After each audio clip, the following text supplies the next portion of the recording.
Between 1980 and 1990, the White Tigers gang was one of the most dangerous Chinese gangs you could find around. Even though they didn't have as many members as some other gangs and were mostly younger, their violent actions made them well known and compelled other gangs to stay away from their territory to avoid trouble. Today though, the White Tigers gang is almost forgotten, mentioned only in a few old news articles online. This makes us wonder, how did a gang with the potential to cause even more harm than others disappear completely? In this story, we will explain how they rose to power, ruled with fear, and eventually vanished. Almost every state in the United States has Chinese immigrants who moved there looking for better opportunities and a brighter future. Many of these immigrants either arrived with their children or married other Chinese individuals in the country, starting families and raising their kids in a mix of their traditional culture and the American way of life. As these children grow older, they often feel a strong desire to connect with other children from immigrant families. Therefore, in the 1980s, it wasn't uncommon to find these immigrant children hanging around each other and participating in fun activities together. At the time, the majority lived in housing projects and often also banded together to protect themselves and other of their colleagues from the racism occurring in their schools and neighborhood. It was in this environment that the White Tigers gang came into existence, formed by a group of very young teens of Cantonese, Taiwanese, and ABC, American-born Chinese, backgrounds. However, their formation wasn't as straightforward as one might think. Initially, these teens tried to join an already established gang that was deeply involved in a range of criminal activities, both minor and major. They believed that sharing the same cultural roots would make it easy for them to be accepted. To their surprise, their request was rejected. The older gang members dismissed them, saying that they were too young to join. Undeterred by the rejection, the group of teens, mostly between the ages of 13 and 14, went on to form their own gang, which they named the White Tigers. However, simply having their own gang wasn't enough for them. They knew that as a young gang, they would always be looked down upon and easily disrespected. Determined to earn the respect they desired, they decided they needed to do something bold and different.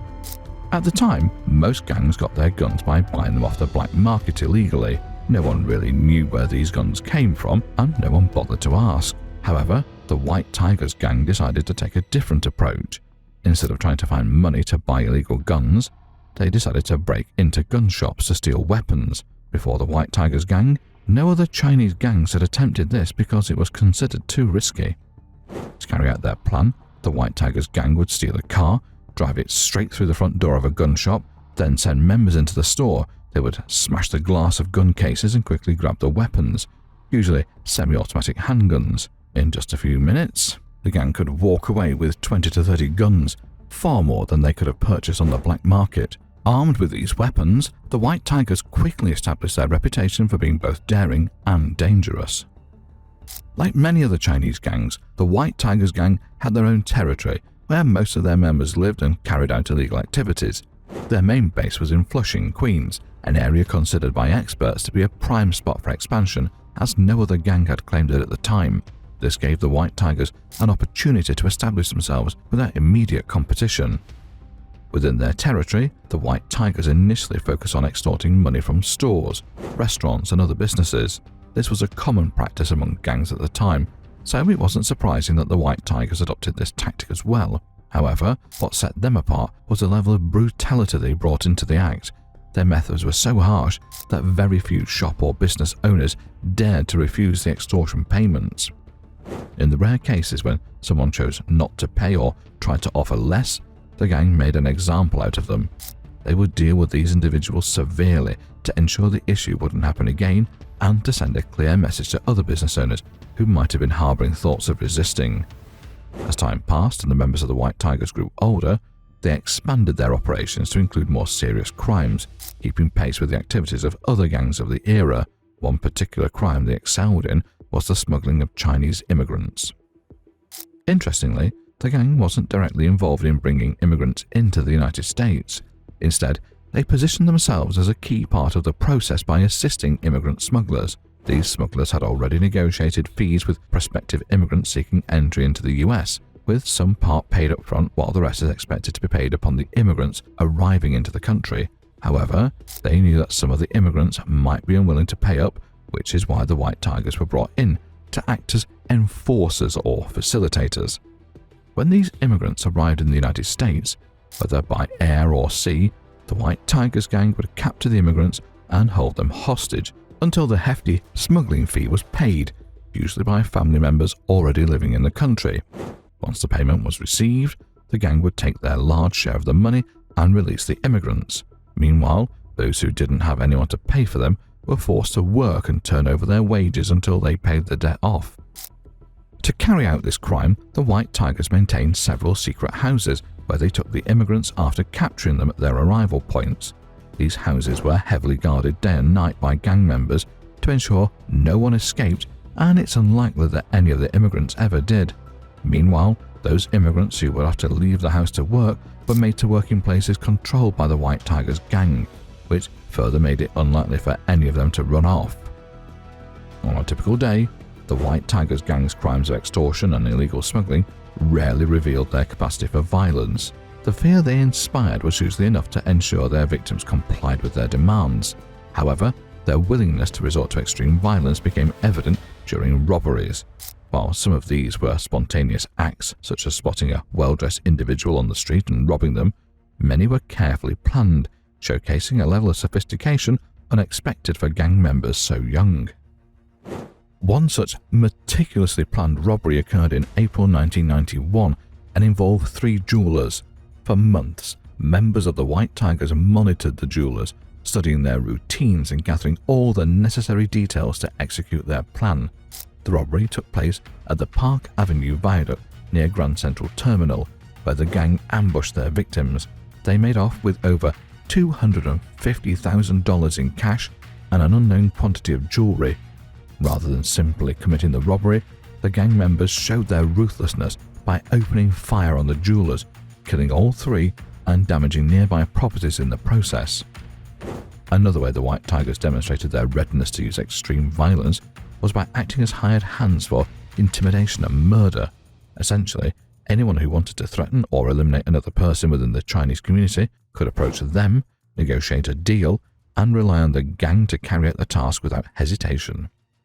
One particular gruesome instance occurred in 1988 when 2 gang members were hired to kill a man, his wife, and their child.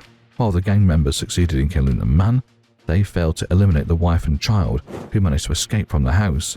When the perpetrators were eventually arrested, it was revealed that they'd been promised $7,000 for each life taken by an associate who had a grudge to settle with the victim.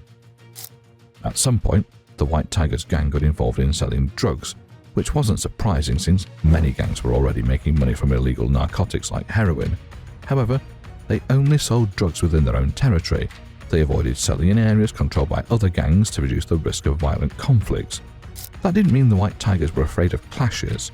In fact, they had a long-standing feud with the Green Dragon street gang.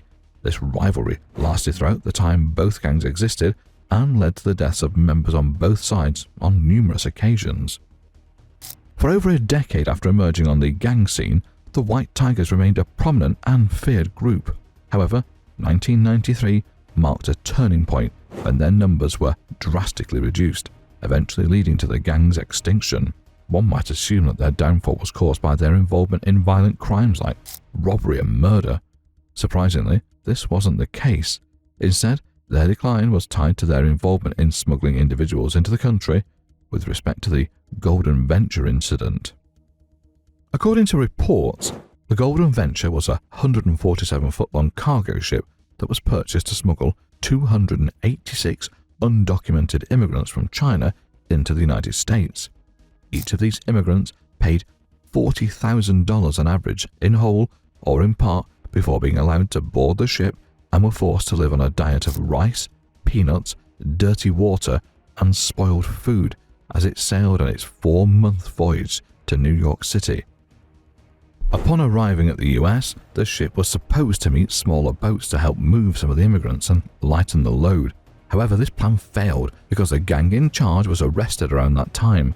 With no help, the smugglers on board directed the ship to New York City.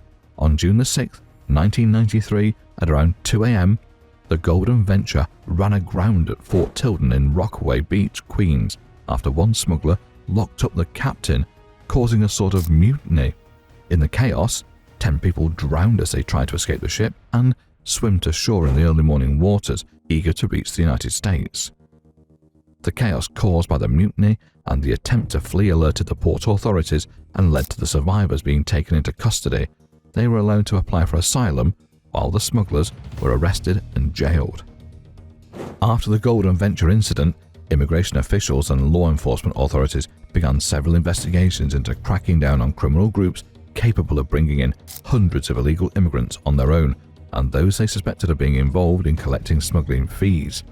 Less than 2 weeks after the Golden Venture incident, immigration agents raided a house in Bayside, Queens, where they found 22 Chinese immigrants being guarded by members of the White Tigers.